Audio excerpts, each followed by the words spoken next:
Good morning. Sindhu മോളോസിന്റെ ഒരു പുതിയ video ഇട്ട് എല്ലാവർക്കും സ്വാഗതം. ഇന്ന് തന്നെ ഉണ്ടല്ലോ ഇതിന്റെ ഇതാരാണ്ട് അമ്മൂങ്ങാണ്ട് കൂട്ടുന്ന വേഷം കണ്ടെന്ന് തോന്നുന്നു. തയ്യലിൻ്റെ സംഘത്തിൻ്റെയാണ് കേട്ടോ. അതിനകത്താണ് എല്ലാം എന്നാ പറയുന്നത്, അതിൻ്റേതായിട്ടുള്ള കാര്യങ്ങളെല്ലാം ആ ഒരു പേസിനകത്ത്. അല്ലെങ്കിൽ മറവി കാരണം മറന്നു പോകും. പാസ് ബുക്ക്, പിന്നെ കുറേ കൊച്ചു കൊച്ചു ബുക്കുണ്ട്, ക്ഷേമനിധിയുടേത്, അങ്ങനത്തെ കുറേ സംഭവങ്ങളുണ്ട്. അതെല്ലാം കൂടെ ഇതിനകത്ത് വെച്ചേക്കുക. അപ്പോൾ പോകാൻ നേരത്തെ ഈ പേഴ്സ് അങ്ങനെ സൂക്ഷിച്ചു പോയാൽ മതിയല്ലോ. പിന്നെ നമുക്ക് ഫോണും കാര്യങ്ങളൊക്കെ ഇടാനായിട്ട് ഈ പേഴ്സ് കൂടെ എടുക്കും. പിന്നെ ഹെൽമെറ്റും എടുക്കണം.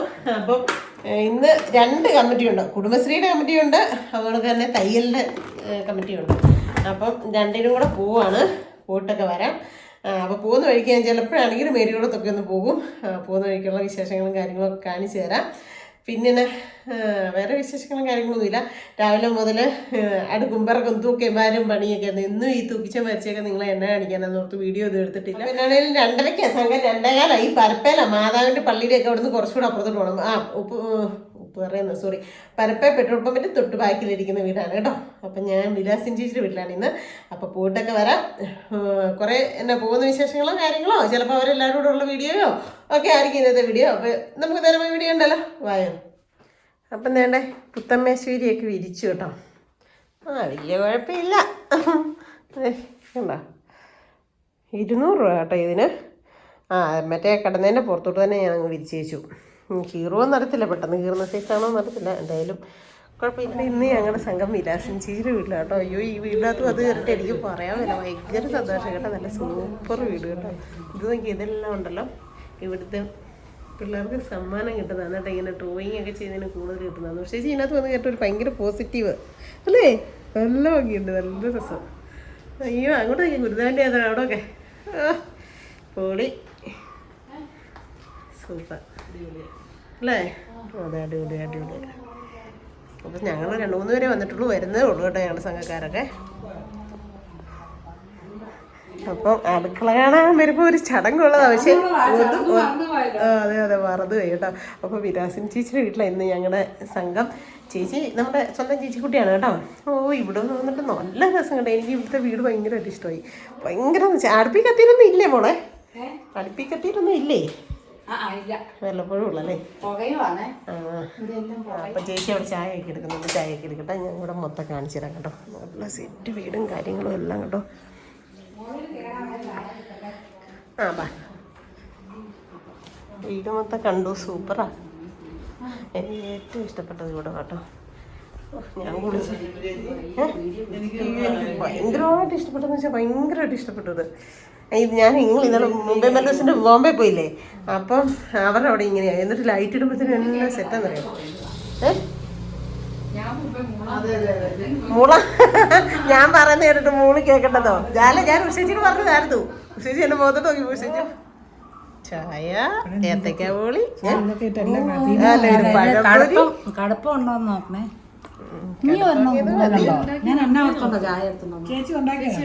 അല്ല, ഇപ്പൊ ആ കൊച്ചു പോയി മേടിച്ചോണ്ട് വന്ന. അതാ അത് ഡ്യൂട്ടിക്കിടന്ന് ഓടി ഇറങ്ങി വന്ന്.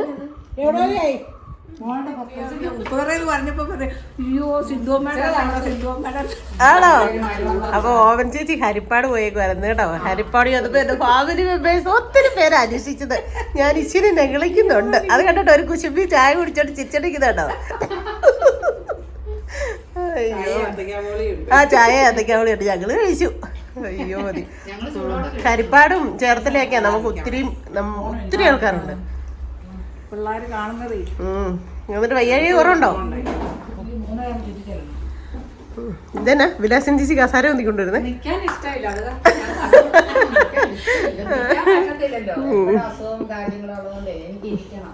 അതല്ല. അപ്പം വിലാസിൻ ചേച്ചിയുടെ വീട്ടിലൂടെ മണ്ടയിലോട്ട് വന്നേക്കുക കേട്ടോ. നല്ല സെറ്റ് വീട്. അല്ല, ഞാൻ പറഞ്ഞോണ്ട് വന്ന വീഡിയോയ്ക്കകത്ത് നല്ല അടിപൊളി വീട്, സെറ്റ് വീട് കേട്ടോ. ഇവിടെ പിള്ളേർ വർക്ക് ചെയ്യുന്നുണ്ട് കേട്ടോ. അവിടെ സൂപ്പർ അടിപൊളി.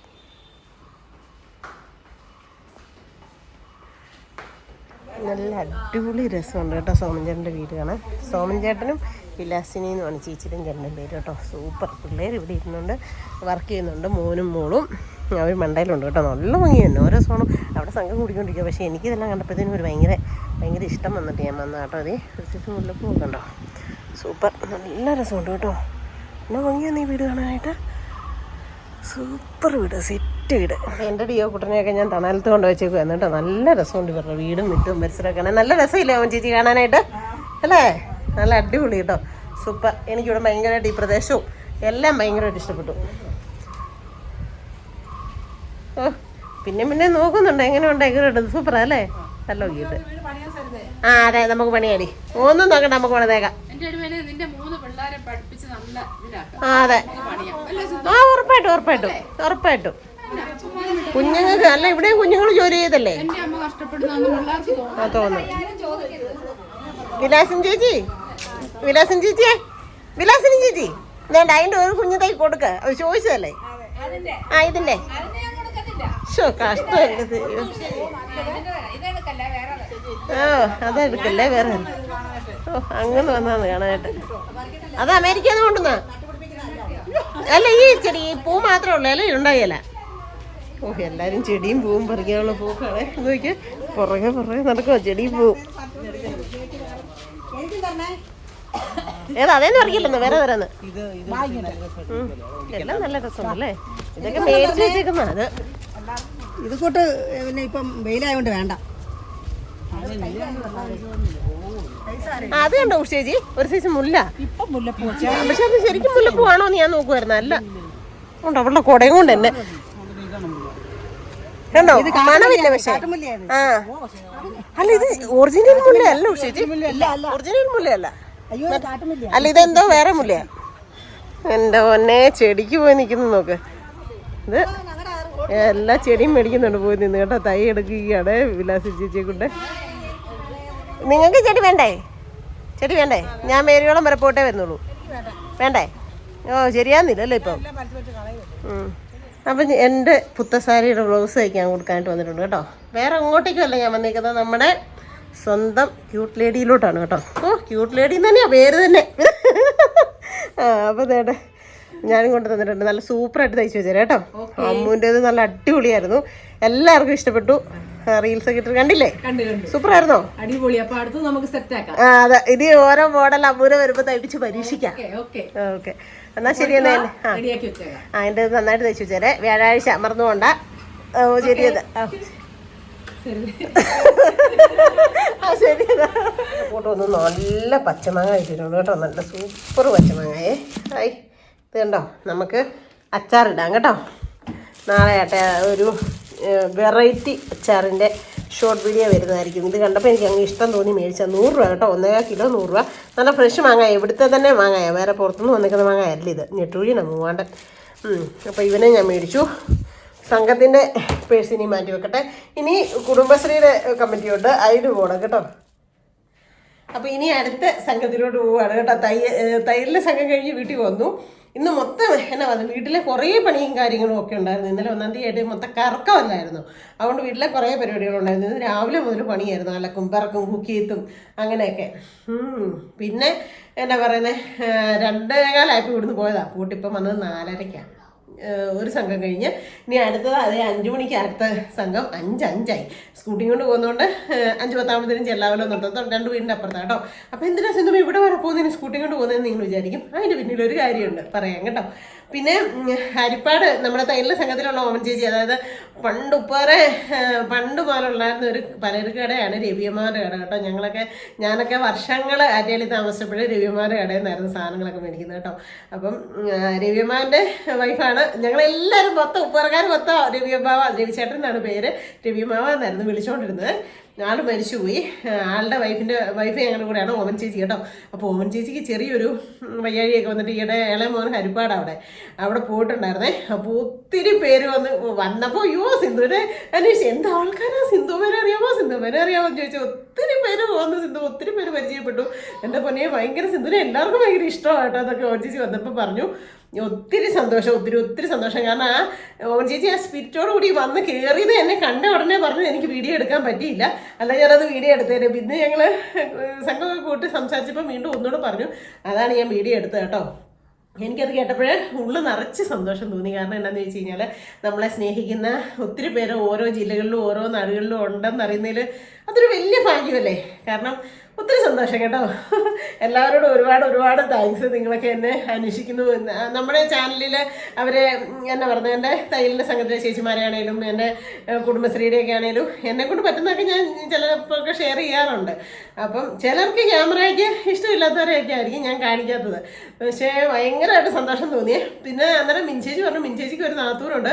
നാത്തൂൻ ചോദിച്ചെന്നാ, അയ്യോ സിന്ധു നിങ്ങളുടെ സംഘത്തിലല്ലേ എന്നൊക്കെ ചോദിച്ചോണ്ട് മിൻചേച്ചിയോട് ചോദിച്ചത്. അപ്പം ഞാൻ ചോദിച്ചത് മിൻചേച്ചി എന്നാ പറഞ്ഞു, ഓ അവളൊരു കുശിമ്പിയാന്ന് പറഞ്ഞു, അവർ ഇടിച്ചാൽ കൊല്ലം കേട്ടതെന്നൊക്കെ പറഞ്ഞിട്ട് എല്ലാവരും എന്നെ ചെറുപ്പം മുതൽ എല്ലാവർക്കും അറിയാവുന്നവരാണ്. ഞാൻ ഈ ഉപ്പര തന്നെ ജനിച്ചു വളർന്നതല്ലേ. അപ്പം ഈ ചേച്ചി ഓമൻ ചേച്ചിയൊക്കെയാണ് എന്നെ സംഘത്തിൽ ചേർപ്പിച്ചത്. വേറൊരു ഓമൻ ചേച്ചിയുണ്ട്, ഓമൻ ചേച്ചി. അപ്പം എല്ലാവരും എന്നാ പറഞ്ഞത് എന്നെക്കാട്ടിയൊക്കെ മൂത്തവരാണ്. ഞാനും സരിതയും അങ്ങനെ ഇപ്പം ചേർന്ന 3-4 പിള്ളേരൊക്കെ ഉള്ളൂ. ഇച്ചിരി അവരെക്കാട്ടിയൊക്കെ എളുപ്പം. അതുകൊണ്ട് നമ്മളെ ഇച്ചിരി സ്നേഹം കൂടുതലും ഒരു കരുതലും ഒക്കെയാണ് ചേച്ചിമാരെല്ലാവരും കേട്ടോ. അപ്പം ശരിക്കും പറഞ്ഞാൽ ഇപ്പം നിങ്ങൾ ഹരിപ്പാട് പോയ ഓമൻ ചേച്ചി ഞങ്ങളെല്ലാം പണ്ട് പ്രാർത്ഥനാ ഗ്രൂപ്പ് തുടങ്ങിയപ്പോൾ വേറെ ഒത്തിരി പ്രാർത്ഥന ഇതൊന്നും ഇല്ലായിരുന്നു. SNDP ഞങ്ങൾ ഒരു കുറച്ച് പേരെ ഉള്ളായിരുന്നു. അപ്പോൾ ഓമൻ ചേച്ചിയുടെ വീട്ടിലൊക്കെ കുഞ്ഞിലേ മുതൽ ഞങ്ങൾ പ്രാർത്ഥനയ്ക്ക് പോകുമായിരുന്നു. അപ്പം നല്ല ബോണ്ടായോ പരിപ്പോടെയോ എത്തിക്കോളിയോ ഒക്കെ ഇപ്പോഴും എൻ്റെ മനസ്സിലുണ്ട് അതൊക്കെ അങ്ങനെ. അപ്പം അന്ന് മുതലേ എൻ്റെയൊക്കെ ചെറുപ്പം മുതലേ അറിയാവുന്നവരാണ്, സ്നേഹമുള്ള ആൾക്കാരാണ് എല്ലാവരും. അവരോടൊക്കെ നമ്മളെ അറിയാവോ, ഞങ്ങളവരുടെ വീഡിയോ കാണുന്നുണ്ട് എന്നൊക്കെ പറഞ്ഞ് അന്വേഷിക്കുമ്പോൾ നമുക്കൊരു പോസിറ്റീവ് എനർജി തന്നെയാണ് കേട്ടോ. ഒത്തിരി സന്തോഷം. ചോദിച്ച എല്ലാവർക്കും ഒരു വലിയ കാര്യം കേട്ടോ. എനിക്കതൊക്കെയല്ലേ പറയാൻ പറ്റത്തുള്ളൂ. പിന്നെ ഇപ്പോൾ ഒരു 2-3 ദിവസമായിട്ട് പിന്നെ എനിക്ക് ഇത് പറയണമെന്ന് തോന്നി വീഡിയോയ്ക്കകത്ത്. ഒരു 2-3 ദിവസമായിട്ട് എനിക്ക് വീഡിയോയ്ക്കകത്ത് അല്ല നമ്മുടെ യൂട്യൂബിൻ്റെ ഫോണിനകത്ത് ഹെൽപ്പ് ചെയ്യാവോ എന്ന് ചോദിച്ചുകൊണ്ട് അത് ഒരാളല്ല, ഒരു 2-3 പേര് ചോദിക്കുന്നുണ്ട്. സത്യം പറഞ്ഞാൽ ഞാൻ നിങ്ങളെപ്പോഴൊക്കെ ഉള്ളവരുടെയൊക്കെ ഹെൽപ്പ് കൊണ്ടാണ് ഞാൻ ജീവിച്ചു പോകുന്നത് കേട്ടോ. അല്ലാണ്ട് നമുക്ക് വലിയ യൂട്യൂബ് റവന്യൂയോ അല്ലെങ്കിൽ വേറെ വരുമാന മാർഗ്ഗമൊന്നുമില്ല. ഞാൻ ഈടെയൊക്കെ ചേട്ടൻ പറഞ്ഞു ഞാൻ ഇതിലും കടയിൽ പോട്ടെ ചേട്ടായി സമ്മതിക്കാത്തതുകൊണ്ടാണ്. കാരണം നമുക്കിപ്പോൾ യൂട്യൂബിന് ഞാൻ കഴിഞ്ഞ ദിവസം പറഞ്ഞിട്ടുണ്ടായിരുന്നു, ഈ ജനുവരി മാസമാണ് എനിക്ക് ഏറ്റവും പൈസ കുറച്ച് കിട്ടിയേക്കുന്ന മാസം ചാനൽ തുടങ്ങിയിട്ട്. അതേപോലൊക്കെ നമ്മൾ ഡൗൺ ആയിട്ട് പോയിക്കൊണ്ടിരിക്കുകയാണ്. പിന്നെ ഓരോരുത്തർ ഗിഫ്റ്റ് തരുന്നു, ഓരോരുത്തർ നമ്മളെ വിളിക്കുന്നു, സ്നേഹത്തോടെ ചേർത്ത് പിടിക്കുന്നു, നമുക്ക് നല്ല നല്ല കാര്യങ്ങൾ പറഞ്ഞു തരുന്നു. അതൊക്കെ കൊണ്ട് തന്നെ എനിക്കിത് ചാനൽ നിർത്തിയിട്ട് വേറെ എന്തെങ്കിലും പണിക്ക് പോകാനായിട്ട് മടിയാണ്, സത്യം പറയാം. അല്ലെങ്കിൽ വേറെ എന്തെങ്കിലും ചപ്പാത്തിലൊരു കടയിലൊക്കെ ചോദിച്ചായിരുന്നു. അപ്പോൾ സ്കൂട്ടി ഉണ്ടല്ലോ ഇപ്പം, എന്നാൽ പോയി കയറിയാലോ എന്നൊക്കെ എൻ്റെ മനസ്സിലുണ്ടായിരുന്നു. 10,000 രൂപ സാലറി തരാമെന്നൊക്കെ പറഞ്ഞു. വലിയ കഷ്ടപ്പാട് പിടിച്ച കടയല്ല താനും. അപ്പം എനിക്ക് മനസ്സിൽ പ്ലാനുണ്ട്, പക്ഷെ ചേട്ടായി വിടാഞ്ഞിട്ടാണ് ഞാൻ പോകാതിരിക്കുന്നത് കേട്ടോ. അതുകൊണ്ട് ഇങ്ങനെ ഉള്ളൂ എന്ന് പറഞ്ഞ് അങ്ങനെ ചെയ്യാമോ ഞാൻ വ്യക്തമായിട്ട് പറയുന്നില്ല. എന്നാലും ഈ പറഞ്ഞ വ്യക്തികൾക്ക് മനസ്സിലാവും. നിങ്ങളൊരു കാര്യം മനസ്സിലാക്കുക, നമ്മൾ ചേട്ടായി ഇത്രയും വയ്യാഞ്ഞിട്ടും ചേട്ടായി ഓരോ ദിവസവും പോയി പണി ചെയ്തിട്ടാണ് നമ്മൾ ഓരോ ദിവസവും ജീവിക്കുന്നത് കേട്ടോ. ഓരോ ദിവസം അന്നത്തെ കാര്യങ്ങൾ നമ്മുടെ നടന്നു പോകുന്നുള്ളൂ. പിന്നെ നമ്മളെ സ്നേഹിക്കുന്ന ആരെങ്കിലുമൊക്കെ ഇങ്ങനെ ഗിഫ്റ്റും കാര്യങ്ങളൊക്കെ തരുന്നു, അതുകൊണ്ടൊക്കെ നമ്മളിങ്ങനെ മുമ്പോട്ടേക്ക് പോകുന്നു. അല്ലാണ്ട് വലിയ ധനാഢ്യരായിട്ടൊന്നും അല്ല നമ്മൾ. ഡ്രസ്സ് തരാമോ, ഡ്രസ്സൊക്കെ നമ്മൾ എന്താ പറയുന്നത്, വീഡിയോ ഉള്ളതുകൊണ്ട് നമുക്ക് ഇഷ്ടംപോലെ ഡ്രസ്സ് വേണം ഒന്നാമത്തെ കാര്യം. പിന്നെ എനിക്ക് ചെറുതാണെന്നൊക്കെ നമ്മുടെ ഈ പരിസരങ്ങളിലൊക്കെ എന്താ പറയുന്നത് അങ്ങനെ അർഹതപ്പെട്ടവർക്ക് കൊടുക്കാറാണ്. ഇപ്പം നമ്മൾ കൊറിയർ വഴിയൊക്കെ എടുത്ത് അയച്ചൊക്കെ കൊടുക്കിച്ചാൽ അതൊക്കെ വലിയ ബുദ്ധിമുട്ടുള്ള കാര്യങ്ങളാണ്. അതുകൊണ്ട് വേറെ ഒന്നും വിചാരിക്കേണ്ട, നിങ്ങളെ ആരും ഞാൻ തെറ്റായിട്ട് പറയല്ല. ദൈവത്തെ ഓർത്ത് ഇങ്ങനത്തെ ഉള്ള ഇത് ചെയ്യരുതേ, അത് എനിക്ക് പറയണമെന്ന് തോന്നി. നിങ്ങളെപ്പോലെ തന്നെ സാധാ ആൾക്കാരാണ് കേട്ടോ. ഭൂമി തിന്നും മണി തേടുക എന്ന് പറഞ്ഞുകൊണ്ട് നമ്മൾ ഓരോ സാധനങ്ങളും സൂക്ഷിച്ച് വെച്ച് എന്തെങ്കിലുമൊക്കെ മേടിച്ചേക്കുന്നതൊക്കെ ഉള്ളൂ. അങ്ങനെയാണ് എല്ലാവരും കേട്ടോ. പിന്നെ അത്യാവശ്യം കടങ്ങളും കാര്യം ഇപ്പം അടുത്ത സംഘത്തിലോട്ട് പോകും, അവിടെ ഉണ്ട് കടം, അതാണ് ഞാൻ പറഞ്ഞത്. അപ്പോൾ ഇങ്ങനെ ചെയ്യാമോ സിന്ധുമേ, ഹോസ്പിറ്റലിൽ അഡ്മിറ്റ് ആണ് സിന്ധുമേ, അത് കുഞ്ഞു എമൗണ്ട് ഒന്നും അല്ല, ഒരു ചോദിക്കുന്നതൊക്കെ ഒരു വലിയ എമൗണ്ടൊക്കെയാണ് കേട്ടോ. അതിൻ്റെ പൊന്നും മാതാവേ, നമ്മൾ വെറും സാധുക്കളാണ്, നമ്മൾ ഈ പൊങ്ങച്ചും ചാടയൊക്കെ ഉള്ള നീ സത്യമായിട്ടും അതെ. അപ്പോൾ എനിക്കത് പറയണമെന്ന് തോന്നി കേട്ടോ. പിന്നെ തെറ്റായിട്ട് വിചാരിക്കരുത്, ഇതെന്നോട് ചോദിച്ചവരും തെറ്റായിട്ട് എടുക്കരുത്. കാരണം എനിക്കിത് പറയാതിരിക്കാൻ പറ്റത്തില്ല. കാരണം ഇത്രയും പേരോട് ഇങ്ങനെ നമുക്ക് ഇപ്പം ദിവസം ഒരു 2-3 പേര് വെച്ചൊക്കെ നമ്മളെ വിളിച്ചിട്ട് ഇങ്ങനെ പറയുമ്പോഴത്തേനും നമുക്ക് ബുദ്ധിമുട്ടായി. ഇപ്പം ഒരു 2-3 പേരെ സ്ഥിരം അങ്ങനെ ചെയ്യാവോ ഇങ്ങനെ ചെയ്യാവോ എന്ന് ചോദിച്ച് ശല്യം തന്നെ അതിന് പറയാൻ പറ്റത്തുള്ളൂ അല്ലേ. നമ്മളൊരു മനുഷ്യൻ്റെ ഇല്ലാന്ന് കണ്ടിട്ട് പിന്നെ നമ്മൾ അങ്ങനെ ചെയ്യുമ്പോഴത്തേനും ടോർച്ചർ ചെയ്യുമ്പോൾ അതൊരു ഇതല്ലേ. അതുകൊണ്ട് ഞാൻ പറഞ്ഞു എന്നുള്ളതേ ഉള്ളൂ കേട്ടോ, ആരും തെറ്റായിട്ട് വിചാരിക്കണ്ട. പിന്നെ ഞാൻ ഇപ്പോൾ സ്കൂട്ടിയായിട്ട് പോകുന്നത് എങ്ങോട്ടാണെന്ന് ചോദിച്ചു കഴിഞ്ഞാൽ നമ്മൾ മേരികുളം വരെ പോകണ്ട, നമ്മൾ നമ്മുടെ മാതാവിൻ്റെ പള്ളിയുടെ അപ്പുറത്ത് ഒരു ഷോപ്പിൽ വരെ പോവാണ്. നമ്മുടെ ഒരു സഹോദര സ്ഥാപനമാണ്. എന്നതാണ് ഷോപ്പ് എന്താണെന്നൊക്കെ ഉള്ളത് നെക്സ്റ്റ് വീഡിയോ ആയിട്ട് വരുന്നതായിരിക്കും. നിങ്ങളിൽ പലർക്കും ഉപകാരപ്രദമായിരിക്കും. കാരണം നിങ്ങളൊക്കെ ടൂറൊക്കെ വരുന്ന ഒത്തിരി ആൾക്കാരുണ്ടല്ലേ. അപ്പോൾ നിങ്ങൾക്കൊക്കെ ഒത്തിരി ഉപകാരപ്രദമായിട്ടുള്ളൊരു സ്ഥലമാണ് ഞാൻ നാളത്തെ വീഡിയോയ്ക്കകത്ത് പരിചയപ്പെടുന്നത്. അപ്പോൾ നാളത്തെ വീഡിയോ ആരും മിസ് ചെയ്യാണ്ട് കാണുക. അതുകൊണ്ടാണ് ഞാൻ ഡ്രസ്സ് മാറാൻ നിൽക്കുന്നത്. ഇനി ഈ ഡ്രസ്സിൽ തന്നെ അങ്ങ് പോകാമെന്ന് വിചാരിച്ചു. അതുകൊണ്ടാണ് സ്കൂട്ടി കൊണ്ട് പോകുന്നത് കേട്ടോ. അപ്പോൾ ഞാനുണ്ടല്ലോ വീഡിയോ എഡിറ്റ് ചെയ്യാനായിട്ട് നോക്കിയപ്പോഴത്തേനും മൈൻഡപ്പ് ഇല്ല. എന്നെ വന്നിട്ട് തല്ലിപ്പടച്ച് അടുത്ത സ്ഥലത്തോട്ട് പോയി ഗ്രൂപ്പിന് വേണ്ടിയിട്ട്, സംഘത്തിന് വേണ്ടിയിട്ട്. അതായിരുന്നു ഇന്ന് ഞങ്ങളുടെ സംഘത്തിൻ്റെ കുടുംബശ്രീയുടെ സംഘത്തിൻ്റെ തെരഞ്ഞെടുപ്പും കാര്യങ്ങളും ഒക്കെ ആയിരുന്നു. സെക്രട്ടറി പ്രസിഡൻറ്റും ഒക്കെ നിലവിലുള്ള സെക്രട്ടറി പ്രസിഡൻറ്റിനെയൊക്കെ മാറ്റി വേറെ പുതിയ ആൾക്കാരെ എടുക്കുമായിരുന്നു. എന്നെ എന്തെങ്കിലും ഒന്ന് ഇതാക്കാനായിട്ട് ശ്രമിച്ചു, പക്ഷെ ഞാൻ നിന്നില്ല. എന്നാന്ന് വെച്ചാൽ എനിക്ക് ഒന്നാമത്തെ കാര്യം ഭയങ്കര മറവി. പിന്നെ ഞാൻ ഈ പറഞ്ഞ നമുക്ക് വീഡിയോ എടുക്കാനും കാര്യങ്ങളൊക്കെ ചിലപ്പോൾ നമുക്ക് ഒരു ചാൻസ് കിട്ടുമ്പോഴായിരിക്കും നമ്മൾ അങ്ങോട്ടോ ഇങ്ങോട്ടോ ഒന്ന് പോകുന്നത്. ആ സമയത്തായിരിക്കും ചിലപ്പോൾ സംഘവും അല്ലെങ്കിൽ എന്തെങ്കിലും കമ്മിറ്റിക്ക് വിളിക്കുകയൊക്കെ ചെയ്യുന്നത്. അപ്പോൾ ഒക്കെ നമുക്ക് പോകാൻ പറ്റത്തില്ലല്ലോ. അതുകൊണ്ട് ഞാൻ നൈസായിട്ട് എന്നെ ഒന്നും ആക്കല്ലേ എന്ന് പറഞ്ഞു. അപ്പം ഇപ്പം പുതിയ സെക്രട്ടറിയും പ്രസിഡന്റും ഖജാൻജി പ്രീതി വർഷങ്ങളായിട്ട് അപ്പോൾ അങ്ങനെ തെരഞ്ഞെടുപ്പൊക്കെ ഉണ്ടായിരുന്നു. നല്ല അടിപൊളിയായിരുന്നു കേട്ടോ. അതുകൊണ്ട് മൈൻഡപ്പ് എടുത്തിട്ടുണ്ടായില്ല. പിന്നെ ഉണ്ടല്ലോ എനിക്ക് ഇന്ന് ശരിക്കും പറഞ്ഞാൽ തയ്യലിൻ്റെ ഗ്രൂപ്പിന് പോയപ്പോൾ വിലാസിൻ ചേച്ചിയുടെ സോമൻചേട്ടൻ്റെ വീട്ടിൽ ചെന്നപ്പോൾ ഭയങ്കര ഒരു പോസിറ്റീവ് എനർജി ഫീൽ ചെയ്തു കേട്ടോ. അത് നിങ്ങളോട് പറയാൻ എനിക്ക് തോന്നിയേ. കാരണം നല്ല അടിപൊളി വീടാണ്, നല്ല സൂപ്പർ വീടാണ്, വലിയ വീടാണ്, 2 നിലയാണ്. പക്ഷേ 2 നിലയുടെ വലിയ വീടിൻ്റെ ഒന്നുമല്ല, നീറ്റ് ആൻഡ് ക്ലീൻ. അയ്യോ ഒന്നും പറയാനില്ല. മിറ്റവും പരിസരവും റൂമിനകവും എല്ലാം ഉണ്ടല്ലോ സൂപ്പറായിരുന്നു. സൂപ്പർ എന്ന് വെച്ചാൽ ആ വീട്ടിലുണ്ടല്ലോ 2 കൊച്ചു പെൺമക്കളുണ്ട്, കുഞ്ഞു പെൺപിള്ളേരുണ്ട്. ആ മക്കളുടെ ഡ്രോയിങ്ങിനും കലാപരിപാടികൾക്കും പഠിത്തത്തിനും ഒക്കെ കിട്ടിയേക്കുന്ന മെഡലുകളൊക്കെ എന്ത് മാത്രമാണെന്ന് കണ്ടായിരുന്നല്ലോ. നല്ല മിടുക്കി കുഞ്ഞുങ്ങളാണ്. അത്രയും കൊച്ചു പിള്ളേരുള്ള വീടായിട്ട് പോലും ഒന്നും വൃത്തികേടായിട്ടിട്ടില്ല. എല്ലാം നീറ്റാണ് ക്ലീനായിട്ടിട്ടേക്കാം. ഞാൻ പറയുന്നത് വലിയ വീടിനകത്തൊന്നും അല്ല കാര്യം, കൂടിൽ തൊട്ട് കൊട്ടാരം വരെ എന്നെ ഇതാന്ന് പറഞ്ഞിട്ടുണ്ടല്ലോ. നമ്മൾ അടുക്കും ചിട്ടയും വെടുപ്പും വൃത്തിയൊക്കെ ആയിട്ട് വെച്ചാൽ എന്തൊരു ഐശ്വര്യമെന്നറിയോ. എനിക്കിന്ന് ഭയങ്കര ഒരു പോസിറ്റീവായിരുന്നു അവിടെ ചെന്ന് കഴിഞ്ഞപ്പോൾ കേട്ടോ. ഭയങ്കരമായിട്ടൊരു പോസിറ്റീവ് എനർജി ആയിരുന്നേ. കാരണം സോമചേട്ടൻ എന്ന് പറഞ്ഞു കഴിഞ്ഞാൽ പണ്ട് പോലെ എല്ലാവർക്കും അറിയാവുന്ന ഒരാളാണ്. വണ്ടി ഡ്രൈവറായിരുന്നു. ചേച്ചിയാണ് നേഴ്സായിരുന്നു, വിലാസിൻ ചേച്ചി. അങ്ങനെ മക്കളെയൊക്കെ പഠിപ്പിച്ച് 2 മക്കളാണ്. അവർ നല്ല രീതിയിൽ എന്താ പറയുക, കുഞ്ഞുങ്ങൾ പഠിച്ച് ഇതായി സെറ്റായി നല്ല ഇതായി കേട്ടോ. എന്നെ പറഞ്ഞാൽ അതൊക്കെ അഭിമാനമാണ് നമുക്ക് കാണുമ്പോഴത്തേക്കേ. അപ്പോൾ പിന്നെ ഒത്തിരി സന്തോഷം തോന്നി. ഞാൻ പറഞ്ഞു വന്നത് എന്നാന്ന് ചോദിച്ചു കഴിഞ്ഞാൽ, ഏതൊരു വീടാണെങ്കിലും വൃത്തിക്കും വെടുപ്പിനും വിട്ടാൽ എന്തൊരു ഐശ്വര്യമാണെന്നറിയോ. ഒരു കുഞ്ഞു വീടായിക്കോട്ടെ, മെഴുകുന്ന തറയായിക്കോട്ടെ, പക്ഷെ അത് വീറും വൃത്തിക്ക് വിടണം. എനിക്ക് ഭയങ്കര അഭിമാനം തോന്നി. ചേച്ചിക്കാണ് ഒന്നാമത്തെ വയ്യാത്തൊരു ചേച്ചിയാണ്, കാലിന് ഒക്കെ പ്രശ്നവും വയ്യാഴികയും കാര്യങ്ങളൊക്കെയുള്ള. പക്ഷെ എത്ര സൂപ്പറായിട്ട് ഇട്ടേക്കുന്നതെന്ന് തോന്നി. ഒത്തിരി സന്തോഷം തോന്നി എൻ്റെ ദൈവമേ. അത് ഞാൻ നിങ്ങളോടുകൂടി പറയാണ്. പറഞ്ഞു വെച്ച് കഴിഞ്ഞാൽ വേറെ ഒന്നുമല്ല, നമുക്ക് വലിയ മണിമാളികയും നല്ല വീടും ഒക്കെ ഉള്ളവരുണ്ട്. പക്ഷേ ഉണ്ടല്ലോ അടുക്കളയുടെ ഇത് പോണക്കും തുടയ്ക്കത്തില്ല. ചിലരെയൊക്കെ വീട്ടിൽ ചെന്ന് കഴിഞ്ഞാലേ മറ്റേ ഇതുണ്ടല്ലോ കബോർഡൊക്കെ കഞ്ഞിവെള്ളവും കറിച്ചാറും ഒക്കെ ഒഴുകിയതൊക്കെ ഇങ്ങനെ അലിഞ്ഞു പുളിഞ്ഞൊക്കെ ഇരിക്കുന്ന സത്യമായിട്ട് കാണുന്ന കാഴ്ച ഞാൻ പറഞ്ഞേ. എത്ര പൈസ മുടക്കി ചെയ്തതായിരിക്കും. പിന്നെ ഈ വാഷ് ബേസിൻ്റെ സിങ്കിൻ്റെ ഒക്കെ അടുത്ത് നിന്നൊക്കെ നോക്കിക്കഴിഞ്ഞാൽ അടിയിലെല്ലാം വെള്ളവും അഴുകി ഇങ്ങനെ അലിഞ്ഞു പുളിഞ്ഞൊക്കെ കിടക്കുന്നതൊക്കെ ഞാൻ കാണുന്നുണ്ട്. ഓരോ വീടുകളിൽ പോകുമ്പോൾ കാണുന്ന കാര്യങ്ങളാണ് ഇതൊക്കെ. ലക്ഷങ്ങൾ മുടക്കി വീട് പണിതിട്ടേ വൃത്തിയില്ലാതെ ആക്കിയിട്ടാലത്തെ അവസ്ഥ ഓർത്ത് നോക്കിയേ. ഇത് പക്ഷേ പൊളി, ഒന്നും പറയാനില്ല, അടിപൊളിയായിരുന്നു. എനിക്ക് മനസ്സിന് ഭയങ്കര സന്തോഷമായി. അതുകൊണ്ട് തന്നെ ചുട്ടിയും കാര്യങ്ങളും എല്ലാം അപ്പോൾ എനിക്ക് ഇത്രയും കൂടെ അങ്ങ് പറയണം തോന്നി. ആ ഒരു മനസ്സിലെ ഒരു ഇഷ്ടം, ഒരു പോസിറ്റീവ് എനർജി കിട്ടിയത് നമ്മൾ പറയണ്ടേ, അതുകൊണ്ട് പറഞ്ഞാണ് കേട്ടോ. അപ്പോൾ ഇന്നത്തെ ഒരു ദിവസം എല്ലാം കൊണ്ട് നല്ലൊരു ദിവസമായിരുന്നു. അപ്പം ഇന്നത്തെ ഒരു കൊച്ചു വിശേഷമൊക്കെ ഇത്രയേ ഉള്ളൂ. എല്ലാവർക്കും ഇഷ്ടമായെങ്കിൽ ലൈക്ക് ചെയ്യുക, സബ്സ്ക്രൈബ് ചെയ്യുക, കമൻറ്റ് ഇടുക, കൂട്ടത്തിൽ ഷെയർ ചെയ്യുക, കൂട്ടത്തിൽ ആ ബെൽ ബട്ടണോട് ഇടിച്ചു പൊട്ടിക്കുക. അപ്പോൾ പുതിയൊരു വീഡിയോ വരുന്നവരെല്ലാവർക്കും ടാറ്റാ.